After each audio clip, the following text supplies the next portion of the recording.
आज हम बात करेंगे इलेक्ट्रोकेमिस्ट्री के एक इम्पॉर्टेंट टॉपिक के बारे में बेटा, जो है सेल। तो आज हम बात कर रहे हैं किसके बारे में? सेल के बारे में। तो चलो स्टार्ट करते हैं, देखते हैं सेल क्या होता है। तो अगर मैं एक सेल की नॉर्मल सी डेफिनेशन की बात करूं कि मैं नॉर्मली सेल को डिफाइन करूं, तो मैं सेल को कैसे डिफाइन कर सकता हूं कि भाई सेल जो है वो किसी कंटेनर में इलेक्ट्रोलाइटिक सॉल्यूशन है और उसमें दो इलेक्ट्रोड पड़े हुए हैं और उन इलेक्ट्रोड का कॉम्बिनेशन क्या है? सेल है। दैट मीन्स मैं क्या बोल सकता हूं?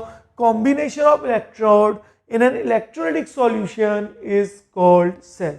तो सेल की एक जनरल सी डेफिनेशन क्या हो गई? कॉम्बिनेशन ऑफ टू इलेक्ट्रोड्स और मोर देन टू भी हो सकते हैं and dipped in electrolytic solution. तो ये है हमारा सेल। नाउ अब अगर हम सेल की बात करें तो सेल को यहाँ पे हम लोग दो अलग अलग पार्ट में पढ़ेंगे। एक पढ़ेंगे हम लोग electrolytic cell, electrolytic cell, electrolytic cell, and the second one is electrochemical cell, electrochemical cell, electrochemical cell। तो बेटा सेल को हम लोग दो पार्ट में पढ़ रहे हैं। एक तो हम लोग पढ़ रहे हैं electrolytic cell and the second one is electrochemical cell. पहले मैं यहाँ पे इन दोनों सेल की डायग्राम बनाता हूँ। तो अगर मैं इलेक्ट्रोलाइटिक सेल की बात करूँ तो आप बचपन से इलेक्ट्रोलाइटिक सेल पढ़ते आ रहे हो। आज तक आपने पता नहीं कितनी बार इलेक्ट्रोलाइसिस टर्म का यूज़ किया होगा। तो वो इलेक्ट्रोलाइसिस टर्म जो है वो कहाँ पे होती है? इलेक्ट्रोलाइटिक सेल में होती है। This is positive and this one is negative. Now अगर मैं बात करता हूँ इलेक्ट्रोकेमिकल सेल के बारे में, तो इलेक्ट्रोकेमिकल सेल जो है वो भी आप बचपन से पढ़ते नहीं आ रहे, लेकिन आप देखते आ रहे हो। पढ़ते तो नहीं आ रहे हो लेकिन देखते जरूर आ रहे हो इलेक्ट्रोकेमिकल सेल को। अब कैसे देखते आ रहे हो? आपके सबके घर में इन्वर्टर होगा। इन्वर्टर की जो बैटरी है वो क्या है? एक इलेक्ट्रोकेमिकल सेल है। क्या है? एक इलेक्ट्रोकेमिकल सेल है। या आपके मोबाइल की जो बैटरी है वो भी क्या है? इलेक्ट्रोकेमिकल सेल है। आपके रिमोट की जो बैटरी है वो भी क्या है? इलेक्ट्रोकेमिकल सेल है। आपने जो घड़ी पहनी हुई है उसके अंदर जो बटन सेल है जिसको हम मरकरी सेल बोलते हैं, वो भी क्या है? वो भी एक इलेक्ट्रोकेमिकल सेल है। तो यह है इलेक्ट्रोकेमिकल सेल का डायग्राम। आप जो देखते हो इलेक्ट्रोकेमिकल सेल्स वो कंप्रेस्ड होती हैं।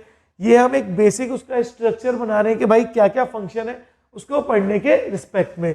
नाउ अब देखो कुछ छोटी छोटी बातें समझो। इलेक्ट्रोलाइटिक सेल में सिंगल चैम्बर यूज हो रहा है, जबकि इलेक्ट्रोकेमिकल सेल में दो चैम्बर यूज हो रहे हैं। इलेक्ट्रोकेमिकल सेल में एक है एनोड और एक है कैथोड। अब इलेक्ट्रोकेमिकल सेल में जो कैथोड होते हैं उनके ऊपर होता है पॉजिटिव चार्ज और जो एनोड होते हैं उनके ऊपर होता है नेगेटिव चार्ज। कंफ्यूज मत होना, इलेक्ट्रोलाइटिक सेल और इलेक्ट्रोकेमिकल सेल दोनों में एनोड और कैथोड के चार्ज जो है वो वेरी करते हैं। देखो जरा, यहाँ पर इस इलेक्ट्रोड पे जो नेगेटिव चार्ज है इसका नाम है कैथोड, जबकि वहां पे कैथोड के ऊपर कैसा चार्ज था? पॉजिटिव चार्ज था। अभी बताऊंगा ऐसा क्यों है। इसके ऊपर पॉजिटिव चार्ज है और इसको बोलते हैं एनोड। अब चाहे किसी पे भी पॉजिटिव हो किसी पे भी नेगेटिव हो, आपको बस क्या याद रखना है? कैथोड पर हमेशा होता है रिडक्शन। कैथोड पर क्या होता है? हमेशा reduction. And the meaning of reduction is gain of electron. हमें इस चीज से मतलब नहीं है कि कैथोड पे पॉजिटिव चार्ज है या नेगेटिव चार्ज है। हमें बस इस चीज से मतलब है कि कैथोड पे क्या हो रहा है? कैथोड पर रिडक्शन हो रहा है। ये बात इंपॉर्टेंट है। और एनोड पे क्या होगा? एनोड पे होगा ऑक्सीडेशन। और ऑक्सीडेशन का क्या मतलब होता है? ऑक्सीडेशन का मतलब होता है loss of electron. That means anode पर क्या होता है? एनोड पर इलेक्ट्रॉन का लॉस होता है। नाउ यहां पर भी कैथोड पर क्या होगा? यहां पे भी कैथोड पर रिडक्शन होगा।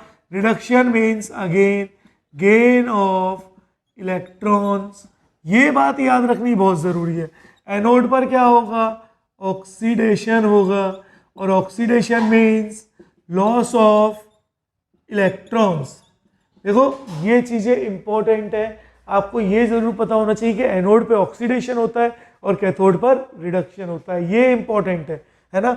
ये इंपॉर्टेंट नहीं है कि चार्ज किस पे कैसा होगा, कैसा भी हो अपने को क्या लेना, अपने को तो बस क्या पता होना चाहिए रिडक्शन किस पे हो रहा है और ऑक्सीडेशन किस पे हो रहा है। अब अगर याद रख पाओ तो याद रख लो कि यहाँ पे जो कैथोड होता है उस पर नेगेटिव चार्ज होता है जो बचपन से पढ़ रहे हो, और एनोड पर कैसा चार्ज होता है, पॉजिटिव चार्ज होता है। जबकि यहाँ पे अगर मैं बात करूँ तो यहाँ पर कैथोड पर क्या होगा, अब उसका जो बचपन से पढ़ रहे हो उसका अपोजिट कर दो, कैथोड पर पॉजिटिव चार्ज होगा और एनोड पर नेगेटिव चार्ज होगा। तो ये चीज़ें हम बचपन से जो इलेक्ट्रोलाइटिक सेल पढ़ रहे थे, इलेक्ट्रोकेमिकल में बस टर्मिनल के ऊपर चार्ज क्या हो गया है, चेंज हो गया है। नाउ और क्या काम हो रहा है जरा देखो, इलेक्ट्रोलाइटिक सेल का क्या काम है, क्या देखो बैटरी लगी है, लगी हुई है, इसका मतलब ये क्या कर रहा है, ये इलेक्ट्रिकल एनर्जी को कन्वर्ट कर रहा है केमिकल एनर्जी में। दैट मीन्स इलेक्ट्रोलाइटिक सेल क्या करती है, कन्वर्ट करती है electrical energy into chemical energy, electrical energy into chemical energy. तो इलेक्ट्रोलाइटिक सेल का क्या काम है, इलेक्ट्रोलाइटिक सेल कन्वर्ट करेगी इलेक्ट्रिकल एनर्जी को केमिकल एनर्जी में। याद करो इलेक्ट्रोकेमिस्ट्री जो चैप्टर है उसमें हम पढ़ते ही क्या है, इलेक्ट्रिकल एनर्जी का केमिकल एनर्जी में कन्वर्ट होना और केमिकल एनर्जी का इलेक्ट्रिकल एनर्जी में कन्वर्ट होना। जब ये इलेक्ट्रिकल एनर्जी केमिकल एनर्जी में कन्वर्ट होगी तो इसके अंदर जो इलेक्ट्रोलाइट था वो क्या हो जाएगा, वो आयोनाइज हो जाएगा और उसकी मूवमेंट होने लगेगी, है ना। जबकि इलेक्ट्रोकेमिकल सेल में क्या होता है, इलेक्ट्रोकेमिकल सेल में ये कन्वर्ट करती है केमिकल एनर्जी को, chemical energy into electrical energy. तो ये क्या करेगी, केमिकल एनर्जी को कन्वर्ट करेगी इलेक्ट्रिकल एनर्जी में। देखो कोई भी यहाँ पर बैटरी नहीं लगी, ये गैल्वेनोमीटर लगा है, आप अमीटर लगा दो, वोल्ट मीटर लगा दो, आप करंट मेजर करने के लिए एमीटर लगा दो, वोल्टेज मेजर करने के लिए वोल्ट मीटर लगा दो। मैंने नॉर्मली क्या किया, गैल्वेनोमीटर को लगा दिया है जिससे मेरे को रीडिंग पता चलती रहेगी। और ये जो केमिकल है, ये केमिकल की वजह से क्या हो रहा होगा, ये केमिकल ही बना रहे होंगे इलेक्ट्रिकल एनर्जी। तो इसको अभी आपको पूरा मैकेनिज्म समझाऊंगा कैसे बनता है, बस 2 मिनट दो मुझे।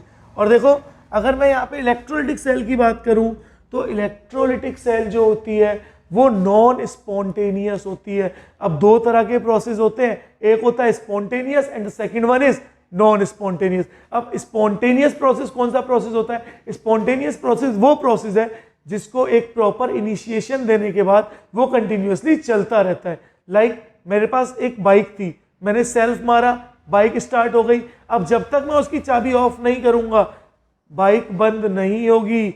लगातार बाइक के अंदर क्या है, पेट्रोल, तो बाइक का लगातार क्या हो रहा है, कंबशन ऑफ फ्यूल होता जा रहा है, यानी बाइक लगातार स्टार्ट है। ऐसा प्रोसेस होता है spontaneous process. Second process is non spontaneous. Non spontaneous process क्या होता है, मैंने एक बार उसको इनिशिएट किया लेकिन फिर भी वो कंटिन्यू नहीं रहेगा, मुझे बार बार क्या करना पड़ेगा, उसमें एक्सटर्नल एनर्जी या एक्सटर्नल फोर्स उसको देना पड़ेगा। लाइक मेरे पास साइकिल है, मैंने एक पैडल मारा, तो क्या एक पैडल से मैं 1 किलोमीटर चले जाऊंगा, क्या नहीं जा पाऊंगा। इसका मतलब क्या हुआ, ये एक नॉन स्पॉन्टेनियस प्रोसेस है। जब तक मैं पैडल मारूंगा, जब तक साइकिल चलेगी, मेरा पैडल मारना बंद होगा, साइकिल रुक जाएगी। तो जरा ध्यान से देखो, यहाँ पर बैटरी लगी है, अगर मैं बैटरी को हटा दूं, ध्यान से समझना, अगर मैं बैटरी को हटा दूं तो क्या रिएक्शन हो पाएगी, नहीं हो पाएगी। दैट मीन्स यहाँ पर एक्सटर्नल एनर्जी सोर्स कौन है, बैटरी है। दैट मीन्स क्या मैं कह सकता हूं कि ये एक नॉन स्पॉन्टेनियस प्रोसेस है। तो ये एक नॉन स्पॉन्टेनियस प्रोसेस है। जबकि यहां पर क्या हो रहा है, यहां पर बस आपने सर्किट कंप्लीट किया हुआ है, एक मीटर लगाया हुआ है रीडिंग के लिए, जो बस रीडिंग नोट कर रहा है। रिएक्शन अपने आप हो रही है, आप उसे कराने नहीं जा रहे हो, आपने बस क्या किया है, सर्किट कंप्लीट किया, एक प्रॉपर इनिशिएशन मिल गया है और रिएक्शन हो रही है। दैट मीन्स ये प्रोसेस कैसे है, ये स्पॉन्टेनियस प्रोसेस। ये कैसे प्रोसेस है, स्पॉन्टेनियस प्रोसेस। और जो स्पॉन्टेनियस प्रोसेस होते हैं उनके लिए जो गिब्स फ्री एनर्जी होता है या change in Gibbs free energy होता है वो होता है नेगेटिव, ये याद रखना।